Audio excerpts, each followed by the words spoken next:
Well, hello again, and welcome back to this episode of Live Exposed. And as I've told you in the last couple of weeks, the most underproduced podcast on the internet. Just look at me. I got lights everywhere. I have zero ability on audio. I've gotten better. Look, now I've at least got a microphone on.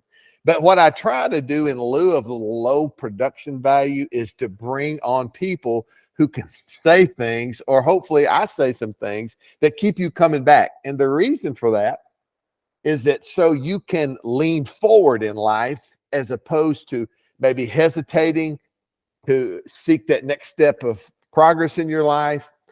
Hopefully this encourages you with the things that you hear that allow you a new sense of courage and excitement about who you are and the direction that you're headed. So welcome back. And I'm really excited today to have a good friend of mine. And you can see on the screen, Jay is with us. Now you see Jay could be Jesus. I don't know if he's got internet and stuff like that, or, maybe it could be Juan, or maybe it could be Jim. I don't. So rather than just guessing, I'm going to bring my buddy, Jeff Valder on. Jeff, how are you, buddy?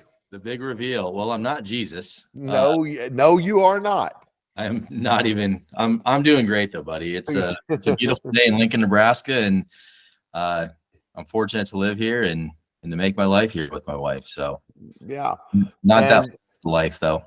Yeah. Well, I've been thinking about having you on for the last couple of weeks, actually, just because we met in kind of an unusual way, and our lives have really become intertwined in a lot of different ways. We're on a regular call, and it's been exciting for me. And so take just a minute for those who don't know you and kind of give a little bit of a little background on you. Because today, before you go, we're going to talk. The subject of today's podcast is on mentoring and coaching, the differences, the way you can analyze it, what role fits best for you possibly, or at least the considerations that go along with that. But before we get into that, just take just a minute and tell us a little bit about Jeff and your background and kind of how you got to where you are today.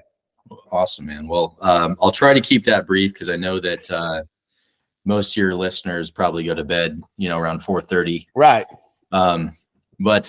Yeah, man, I guess I'll just start like kind of as far as my time in the industry.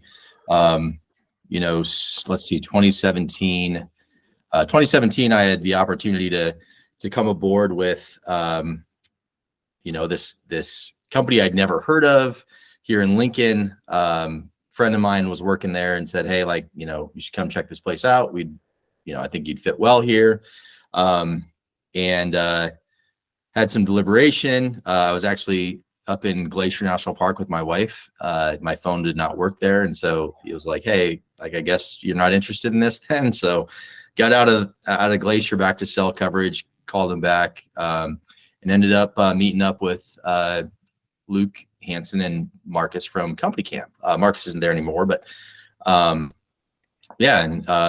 story short, ended up coming in there. Company was really, really small. I think there were 14, 15 people when I started there. They've obviously grown leaps and bounds, not just in headcount, but in revenue and just the way that they're impacting the industry. Was there for 3.5 years. Some people know this, some people don't. But I got let go from Company Cam in 2021. Believe it or not, it was my wife's birthday, 2021. That was Wow. That was Happy a rough birthday, Claire. Yeah, it was a rough day. But honestly, man, I've learned so much since that day, and because of that day, for those that know Company Cam, it's a pretty loose culture, and I made a joke that some people didn't think was funny. So, as far as that's concerned, good, bad, or otherwise, I made a mistake, and I own that mistake, and I've tried to live by that ownership and keep taking that. But it was hard, still is hard sometimes, but because I had a great team and a lot of awesome friends there, and still have friends there and stuff like that. But that actually led me to having some conversations with some other people around the industry. Ryan Shantz and Sumo Quote were always great partners of that Company Cam. Ryan is just one of the classiest people in this, not in this industry, but just in the world. He's just a good dude. They just really cared for me well. I got the opportunity to go and represent Sumo Quote, a phenomenal company, great people, great product. Yeah. But there are some barriers though, because Sumo Quote, if you didn't know this, is based in Calgary. So their whole company is Canadian based. And here I am in the US. So I got to, as we were just coming out of the pandemic, things were kind of starting to come back alive. It worked out well because, I was able to travel, around the US, and they were not as easily able to get across the border. So we were able to just really help each other out, I think, in that time.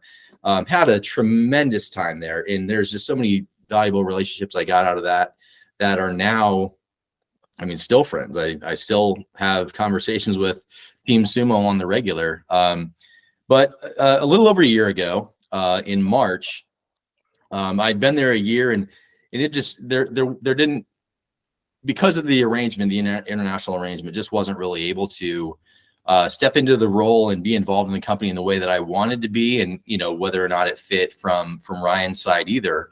But I also I knew I was at unrest. I had this unrest in me. And I think a lot of us do, but speaking just for myself, I'm 45 years old right now. I've got a little over 20 years behind me in my career, and hopefully a little more than 20 to go. And so being at this halfway point, I was like, who am I really? I've got a lot of friends. I feel like I've got a great network of people and some really tight friends, and that's all good. But when that's my identity, it can be taken away really quickly. And so I set out about a year ago when you and I met somewhat serendipitously after somehow avoiding each other for years before that. Yeah. And I just got to the point where I wanted to figure out who I am when I'm not my work. And that's just not about work, but that's about like the whole history that I've got of who I am and questions that I've had and things like that. So this last year has been just really focusing on self-discovery. Who am I really? What is it that truly fuels me, motivates me, gets me excited? And as I looked back, I've learned this last year that your life leaves clues. If you start paying attention, you start seeing stuff. You start seeing connections. And the more years you have to look back on, the more data there is to make an accurate analysis. So, and having some really, really true friends, counting you among those, Reg, that are kind enough but love me enough to like point some things out, both areas that I could be improving, but also areas of greatness that maybe I don't see either. So before we go to where you are today, you touched on a couple of things that I think would interest the audience. And if people are not aware and they just hop on this podcast by circumstance or whatever, or chance, whatever, I really bring people on who have said things to me that I think would inspire others. And so you may not have a big audience, or some of the folks that come on are just like getting to that front of that ramp, and I think that they're about to explode. And I want to help in just exposing good people with a great message to this audience. And so, we've spent a lot of time together in the last year or so, or 18 months, however long it's been. But you said something a minute ago that I want you to spend a little bit of time on. And you started talking about, because a lot of people don't do this, Jeff, when they make a mistake, owning it extremely is not something people get comfortable with. So when it comes to mistakes in particular, how do you suggest people become extreme owners in their own lives? Well, this is something that I've had lots of practice doing, but I haven't always hit out of the park. I think this really comes down to just being the first one to call yourself out, right? Like if you throw an elbow, you have a foul, like raise your hand and say, I did that, my bad. I'm going to learn from it and I'm going to move on. Yeah. But I think a lot of people just say, hey, my bad, I'm going to move on. And they skip that. Right. So there's, John Maxwell has the cycle of success, which is to, try something. So you try it, you fail at it. And then there's two steps that are so crucial. And that is to adjust, or to learn from it, and then to adjust, and then to try it again. So we think try, fail, try again. That's something that I think, gets us going in that same, we get stuck in a pattern. But if you try, you fail, you learn, you make some adjustments on that, and then you go into it again to do it better than you did the first time.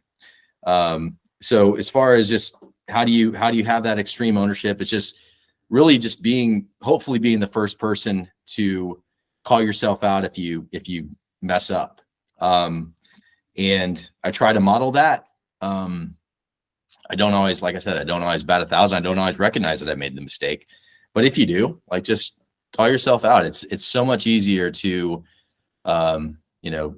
thinking back to my elementary school days, to go home and tell my parents that I did something wrong at school than it is for them to get a call from the principal or from the teacher or whatever. That's good. That would have ever happened, but Well, interestingly enough, though, I think, as much as I know your story, I wasn't expecting you to say that today. I mean, I wasn't expecting that there to be that level of vulnerability and that level of openness to people you don't even see right now. Yeah. But I think that's one of the reasons I wanted to have you on here is this level of ownership of your own life has impressed me and caused me to think, listen, for me, I have to assume that same role. Listen, this victim card played constantly is tired.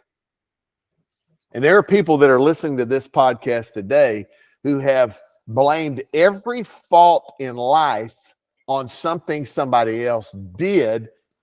And the reality of it is, though we've all been hurt, many of us have initiated the own pain in our life. And I don't think it goes away until they do first what you just said, and that's be accountable. Yeah. Yeah. It's well, thank you. I mean, it's humbling to hear you say that, of course. It's not easy. I mean, it's just not. Accountability is not easy. And I think there's a lot Nor is vulnerability. Nor is vulnerability. That's correct. And so I mean, one of the things that I'm attracted to in that statement is that's what I've tried to present, is like, if you know me at all, I'm not really hiding because I've seen the results of what hiding does. Yeah. And so I think people should start hearing a message here. And that is, a part of where you're wanting to go, listen to me, has a lot to do with how you've left where you've been. Or if you've left where you. Yeah, right. Yeah. Either way, there's a gap between where you've been or where you were to where you're wanting to go. And that gap has to be owned. Yeah. And so I think you've done a great job with that. You also said something that I really found interesting too, and that was life leaves clues. What's that mean? So that was actually something that I heard from Dr. Ken Keyes at a conference. Yeah. But what that means is that, if you look back, you can start connecting dots. Like, everything isn't just this big question mark, at least to me. It's not just this, magic 8-ball that we shake up and look for the answer on the bottom. It's actually looking back. And like I said, the more years that we have to look back on, the more we can draw from that, if we're willing to learn from it, right? You've got to have an attitude of humility and vulnerability and just willingness to be shown some stuff that might not be all that pretty. I've got tons of it. We could do an hour-long podcast for 3 years and we still wouldn't, right? But the thing is, it's like, I've got a lot of crap, but if I'm not really looking back to, like, you had shared this with me kind of in one of our private conversations, is glancing back, taking note of what's back there, but not living in it, not having to drag all of that. And that's something that, I mean, through so much work that I've been doing and continue to do, I'm still getting rid of some of that stuff. I don't have this all figured out. There's still stuff that trips me up, that gets in my way, that I think I'm running full speed. And I look back and I've got this, something on my back that I've been carrying around for 40 years. And so, getting rid of that, having people, I think community is super important. Yeah. There's this big macho Lone Ranger kind of mentality that might be revered, but honestly, like, I would be no one I would be no one of note in any capacity if it wasn't first and foremost for my wife, who knows all of my crap, and she still loves me anyway. And she does it joyfully and because she chooses to, not because she, not because, you know, oh crap, like we got to grind this out. And so it's just, you know, having people like, you know, people that are farther down the road. Anybody that's been around me for really much time at all knows that I'm a John Maxwell fan. One of the things he says, and I don't have any tattoos, but if I did, it'd probably say this on it, but be a river, not a reservoir. Yeah. So always be pouring into other people. People think they don't have anything to offer, but you do. You got experience, if nothing else. Even if you got mistakes to share those. And then also, you know, being poured into from upstream. And that's where people like you, and I could name off a litany of other people who have just poured into me and invested into me and built into me. And they get to own any success that I will ever have from here on. Yeah. Because I'm standing on their shoulders to reach it. So let's go back to community for a second, because, and you know, some people call it community, teams, whatever you want to call it. I would encourage people to think about something. If you're on a team and in a community and you choose to leave that community or that team, you basically lose cover. And you basically lose the resource of others that is available to you being a part of that community. And that's one of the things I tell people constantly is find your cover, find your team, find your community, because you are going to reach a point at some time to where all the juice you have had that has been useful for you in your whole life dries up, or it becomes a little more limited. And being intertwined and grouped with people and in community with them gives you opportunity to expand resource availability to you that you need in some times. And one of the things that you and I have talked about is, even in the place you're in right now, or the place I'm in right now, we are not really with communities. Like, I mean, like I don't work with a company like I used to when I was at Beacon. I mean, I had resources out the yin yang, so to speak, right? You've had resources available. So when you step out by yourself, there's risk. And so one of the things that I strive for is, that's why I like conversations that you and I have and communities. I have to make myself, because I realize the value of them, find people to be a part of them and them of me, so that we can draw resource from each other. So if you're listening to this podcast today and you are the Lone Ranger, I'm telling you, Silver's about to get shot. Yeah. Or Silver's going to run out of gas. Silver's can't run that hill anymore. Whatever the case is, find community. And I think you and I are working on that and doing some things for that, but I think it's critical to people's success. Let's talk about our topic for the day, and that's the difference between mentoring and coaching. And let me start out by saying this. I despised the word mentor for so long. You know this. I've told you this till I was blue in the face. I hate it. It's like, I hate it. I'm like, dude, everybody who uses the word mentor is just arrogant. I mean, they just think they're smarter, they're better, they're, you know. And then I'm like I told you, I'm like, I'm going to study this word. And when I studied the word, I realized that a mentor is someone who's experienced and trusted and gives advice. Mm-hmm. Nothing more than that. It doesn't mean they have more degrees than I do. It doesn't mean they have more smarts than I do or you do. It just means they're really, really, really experienced. They have spent time building trust with the community and the people around them, therefore their advice. And see, that's kind of where I think I slide into the equation.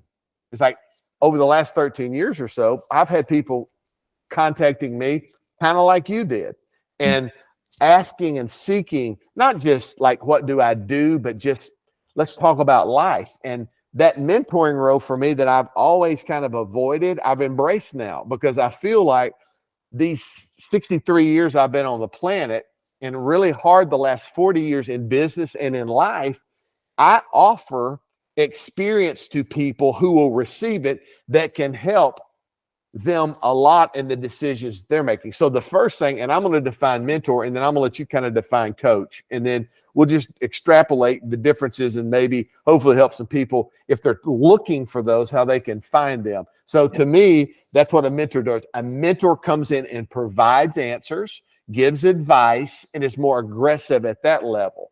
What's a coach? Yeah, I think the difference in the two, I think there's value in both. I think a mentor is definitely going to be more directive around wisdom, guidance, things like that. Yeah. A coach, by definition, or, loose definition, is just, believe that, people are creative and resourceful and whole, and that you've got solutions in you, and you just need to have them drawn out of you. And I think, for you, you and I, like you played both roles for me. Yeah. There's been times that on our conversations that we have that, I'm like, hey, Reggie, this happened. Well, I had this happened a few months ago. I was like, hey, like, I feel like, I kind of made a mistake with, how I was communicating with my wife, and like, you kind of called me out on it, which was loving. And I appreciate it, because then I was able to get off that call and be like, hey, like, went and talked to my wife. I was like, hey, this is, I just want to say sorry for this.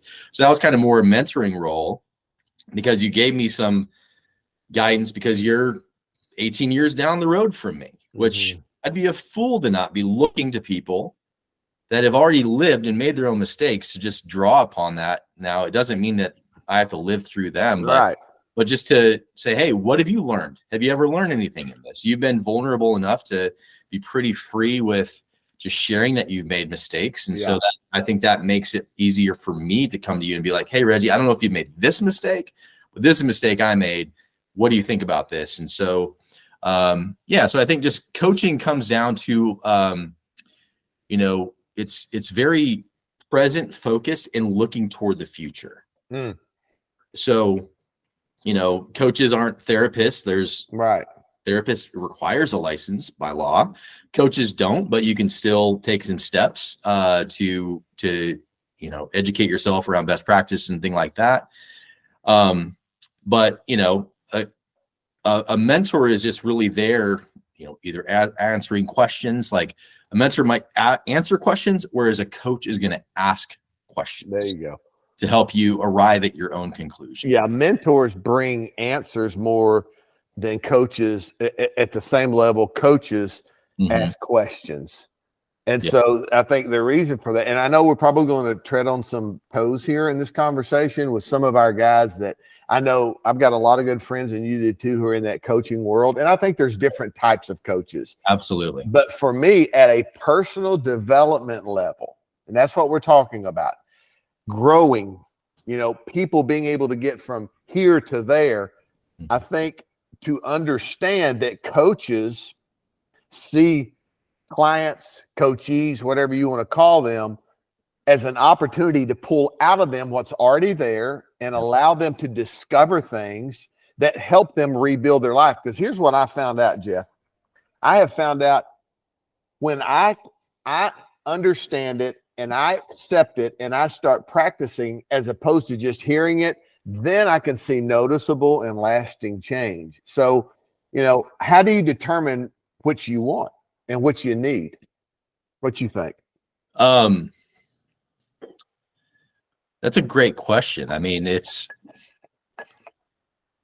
I think so. Some of the things that happen is, if talking, to friends or clients is, there is a time that comes up in a coaching call that I just had this last week, where one of my clients was like, hey, can you just give me this one? And I said, no. And instead we continued on, and I continued coaching them and asking questions and, provoking them to think about their scenario in a new way, and seeing through, this was on Zoom, and seeing through the screen, like their all their energy changed, their whole face changed. They got it. And when he said it back to me, it was far, far better than any advice that I would have actually guided him to. the person I had the opportunity to be having that coaching conversation with as their coach, I was able to keep asking them questions, and there's no way that I was going to be able to get that unique creative solution for their unique situation. It's something that they know, but then when you ask questions around it, it takes a little bit more time. It requires a little bit more patience, and it's a little bit more work than just getting the answers. But I think that it really becomes something that you own when it's your idea. You just tend to own it, and it doesn't go away after the call or after the conversation. It's something that it's a discovery that we have that tends to stick with us because it's ours. Yeah, I think that's the key. And I think we have this want many times just for somebody, so we don't have to work, for somebody to come in and just like give us a cheat sheet. Like, here, just do this. And many times I've said that to people, and because it worked for me, absolutely did not mean it worked for them, and it didn't. And so then I feel responsible and I feel guilty. And then the fact of the matter is, in coaching, if you have someone if you have a coach in your life, let me just say this: they should be asking you questions. Absolutely. They should be helping you kind of dig into your own life and kind of being able. Now, I don't find it really, many of the coaches I've dealt with are really too interested in how did we get here? Meaning, was it trauma? What was it? Because that's more of a therapist's role. Yeah. But good coaches to me say, all right, here's where we are. Where do you want to go? Mm-hmm. Now let's see how we can get there. Absolutely. And I think we all need coaching. And I think we all need mentoring. So I know you just started your practice. Yes. And getting people involved in this coaching kind of the opportunity that you're providing. Tell us a little bit how that's going, but more importantly, tell me kind of like how do you coach and who do you look for? And because there's going to be people maybe listening to this call that are looking for a coach. Yeah. What do you help people with? So specifically, you are correct. You've been along this whole journey and seen this kind of unfold, and so as I've looked back at life leading clues, right? So I'm looking back at what did I love about my role at Company Cam? What did I love about my role in the previous roles that I had? And all of it really comes down to like my ability to help other people see a potential that they didn't see. I love doing that. That's like just part of who I am. And so getting to a point, where it's so often that, just the way our culture is, it trains us is like, go to school, go to college, or don't go to college and get a job and like, let that be your identity forever. Right. And then it falls through and somebody's like, oh, it's not your identity. Oh, don't let that define you. It's like, well, you kind of let it define me because Right. How you define me is by this. But looking back on this is like, I see all these values that I have of like, a lot of people are like, oh, you spent almost a whole year, like not working, like must've been fun. And I'm like, yeah, it's been fun at times, but it's been a lot of freaking work. Yeah.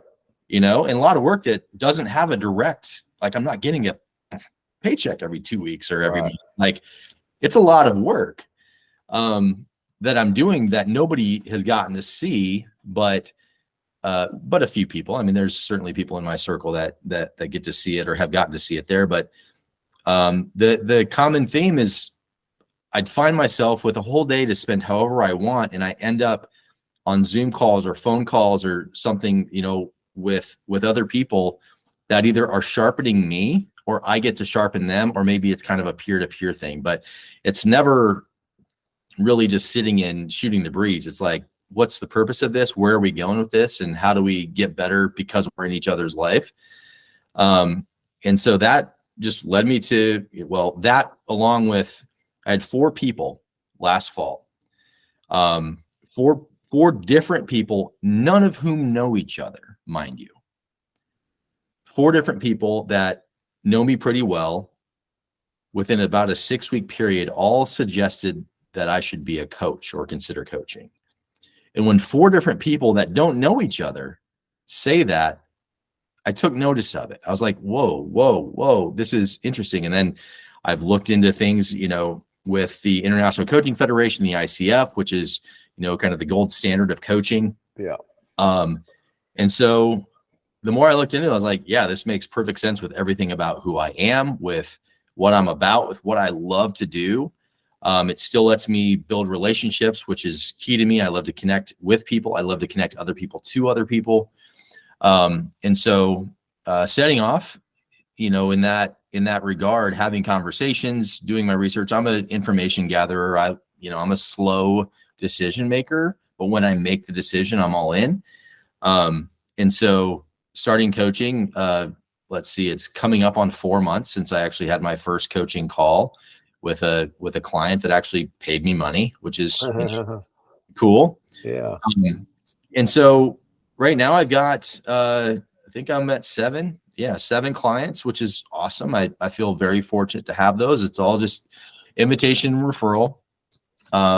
But I've gotten to not just meet some really cool people, but I've got to be part of some really tremendous breakthroughs and discoveries.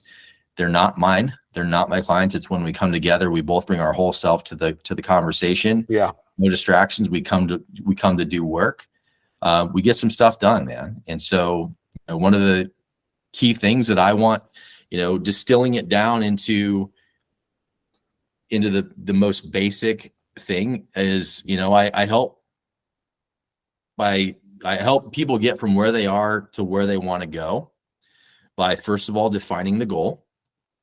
Secondly, when you've got the goal, what's going to keep me from getting there? So identifying the barriers that are going to help you get there.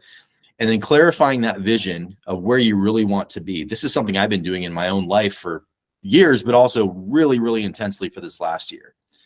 And then lastly, after you define your goal, identify your barriers, clarify your vision, is to then co-create together. So me with my client, we co-create an action plan to bring those things to reality. And I feel like I'm going to start getting choked up here right now, because this has been one of the coolest. I've had some really, really cool opportunities and roles in my life. I wouldn't trade this for any of them. I just wouldn't. It's just been such a joy to see people come to their own discovery and conclusion and take real steps toward what they want. And I can't, it would be hypocritical of me to not have my own goals and not be chasing them down. Right. So I've got some things that I think are crazy, that I'm chasing right now. But really just helping people navigate, a transition. It was explained to me. So in my training through the International Coaching Federation, I just finished the coursework for the level 1 ACC, the accredited coaching credential. Still got some mentoring hours and things like that. I know that you're doing that too, but one of the ways that I heard it put that just made a lot of sense was that coaching, coaches aren't responsible for what the client does or doesn't do, but the coach is flying the plane. Or excuse me, the client is flying the plane. Scratch what I just said. The client is flying the plane. So if I'm in there as the coach, I'm not touching the handles or what is the thing? I don't even know all the words. The pedals. The yoke. The yoke. There you go. Is that what it is? Really? That's what I was looking for. Hey, did you see that clapping hands I sent you? No, I didn't. It's so awesome. I'm just seeing all these emojis and I'm like, it's so cool. Anyway, go ahead. Oh my God. I'm such a child. Yeah, go ahead. Listen to this on audio only. You got to come check out Reggie's discovery of these amazing emojis on Google. Hand clapping. Yes. Yeah. So yeah, just the client is flying the plane. The coach is helping them by asking them questions. Hey, what do you think that button's going to do? If you do this, what's going to happen? So it's really getting the person that you're working with to really think and beyond what they've ever thought, but also to more or less chisel away some of the hard outer shell that maybe isn't letting them be as full as they want. For me, I've got a lot of stuff that I'm trying to get rid of, because I know that underneath it, I'm much more agile. I'm much more flexible. I'm adaptable. I'm patient. I'm kind. I'm all these things. But we start carrying this crap around, or we don't start carrying it. We keep carrying it around. And all we have to do is like take it off. And that is so much easier said than done. I'm not trying to minimize or diminish anyone's effort that's out there doing that. But it's a lot of work, but I think now, I haven't surveyed them, but I think that if you ask 7 people that I've worked with, if it's been worth it to engage with a coach, I think that they will all say yes. But well, I'm going to say this. Yeah. Before you go on, I think it's also a burden to carry this stuff. Oh, it's work to take it off, but it is exhausting to carry it around as long as I've carried stuff and others carry stuff around. So really, you're just looking for an exchange. You're going like, okay, rather than carrying it, it's going to take you some time to get rid of it. But once you get rid of it, you never have to carry it again. Yeah. And so I think one of the important things that you've said is it's just work. It's just work. And, I haven't checked lately, but I don't think in your back pocket you carry magic pills you give people that like, hey, take this and wake up in the morning and all this stuff's gone. Put your hand to the plow, right? Be honest with yourself. Here's the goal that we're after. And just know this, you're not on the journey by yourself. What more could somebody want who's really wanting a progressive step in their life? Yeah. Yeah. You don't hire a trainer for the gym if you're like, the thing is, they could write up the best plan in the world for you. But if you don't actually go to the gym and do the work yourself, you're not going to see any change. That's right. So, it really does come down to just owning it. And that's been a discovery that I've been making. It's been work that I've been doing. Again, like, something you said a moment ago, Reg, is, you can put it down and never have to carry it again. But I think some of us, including me at times, is I put it down, but then I go pick it back up. Yeah. Because it's so comfortable. It's not comfortable. It's just that it's been part of me for so long that I don't know who I am. You know what you're getting with it. I mean, It's like, it's a companion. It's a companion, good, bad, or otherwise. Man. Yeah. So I'm going to give you a minute as we close. Is there anything particularly that you haven't said that you want to say yet? Or, I want you to take just a minute to speak out of your heart to people in terms of what you think may give them some encouragement or some forward lean. Wow. Nothing like being put on the spot with that. I know. Well, I got to tell you all this before we got started. Before we did this, Jeff texted me, goes, hey, like, when do you want to get on this pre-planning call? And I'm like, oh, the day after never. I don't pre-plan. No, you don't pre-plan. And so it's good. It keeps it a little bit more real. Yeah. And so if you I don't want to put you on the spot, but here you are. So just, like if there's because I ask people this all the time, if there's something you've always wanted to say to others, but have never had the audience to say it, now's your shot. Man. Ooh, dude. It's something that I need to say to myself as well. Put it down. Put it down. Like, I've got stuff that I've been carrying and I am trying to put it down, man. And some days I do it and some days I don't. It is so flipping hard to put some of that stuff down. Forgiveness issues. It's like, we talk about drug and alcohol addiction. There's a work addiction that exists. It's where we go to hide because we have validity in it and people celebrate it, but really it's just where we go to hide. Not all of us. I'm not saying that everybody that works is has some underlying issue, but put it down. I'm preaching this so hard to myself more than I am anybody that might ever hear this. It's just easier when I do. And to really, I think, things that I would want to say to people, definitely put it down, forgive. This year is the year that I want to be of forgiveness. I really do. I've got some things that have been heavy for me to carry. And those that know me well are pretty well acquainted with the issues there. But, you know, and then the second thing is, in whatever capacity this looks like, every single person can do this, is to be a river and not a reservoir. Mm-hmm. Who are you feeding into? Who are you pouring into? And I'm, again, citing John Maxwell. I'm not trying to take that as my own. Who are you lending what you've learned? If you think your life has been a disaster, sharing it with somebody to help them avoid those mistakes gives redemption and value to your mistakes. Yeah. I've got people that I've got such a great fortune that they see something in me that they want, that they're willing to ask for it, mentoring relationships, coaching relationships. And it helps me process my own hurt. It helps me by saying, here's what I went through. Here's how it affected me. Here's what I'm doing about it. Here's what does work. Here's what I found doesn't work. You're just shortening the span that somebody else is going to have to deal with. You're able to shorten the road a little bit for their own path. And so, you know, when it's a painful road, that's good. Mm-hmm. You know, you can shorten it up and help them. And also just knowing that you're not alone. Everything is easier when you know that somebody else has done it, or that it's already been done. Yeah. And so, you know, Reggie, when you're, you know, been on your podcast, putting your voice out there and sharing your own dirt, raising your own hand, calling your own fouls, you know, that's why I approached you in the first place. Right.